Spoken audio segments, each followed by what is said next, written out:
mudanayaal marwooyin howlaha ugu horeeyo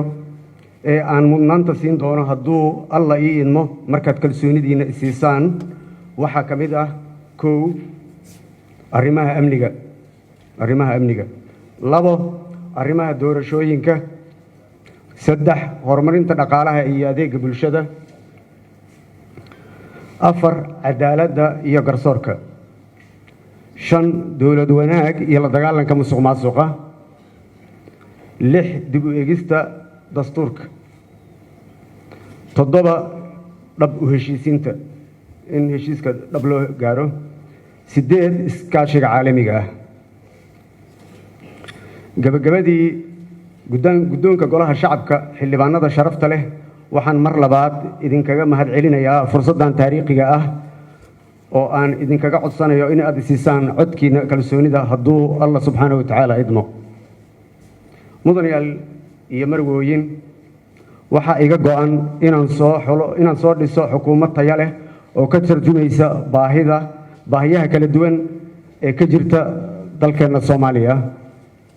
marxaladan uu dalku ku jirana ka gudbisa gaarsiisa fulisana hanaan doorasho oo heshiis lagu wada yahay hadduu alla idmo kadibna markii aad isiisaan kalsoonidiina insha Allah waad mahadsantiin gacanta taaga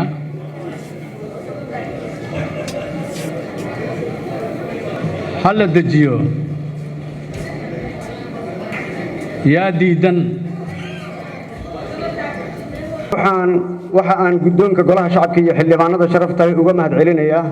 fursaddan taariikhiga ah oo aan idinkuga hor imid iguna siisaan codkiina kalsoonida waxa kale ka mahad celinayaa soo dhaweyntii iyo taageeradii ay isiiyeen dhammaan shacabka Soomaaliyeed meel kasto ay dunida ka joogaan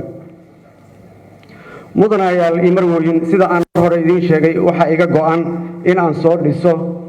xukuumad tayo leh oo ka tarjumaysa marxaladda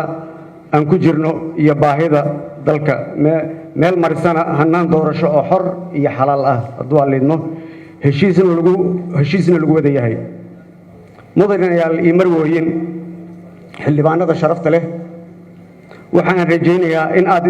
siin doontaan xukuumaddan soo dhisi doono iyo barnaamijkeeda codka kalsoonida marka aan idin hor keeno si ay u gutaan waajibaadka baaxadda leh ee hor yaalla hadduu Allah subxaanahu wa ta'ala idmo waad mahadsantiin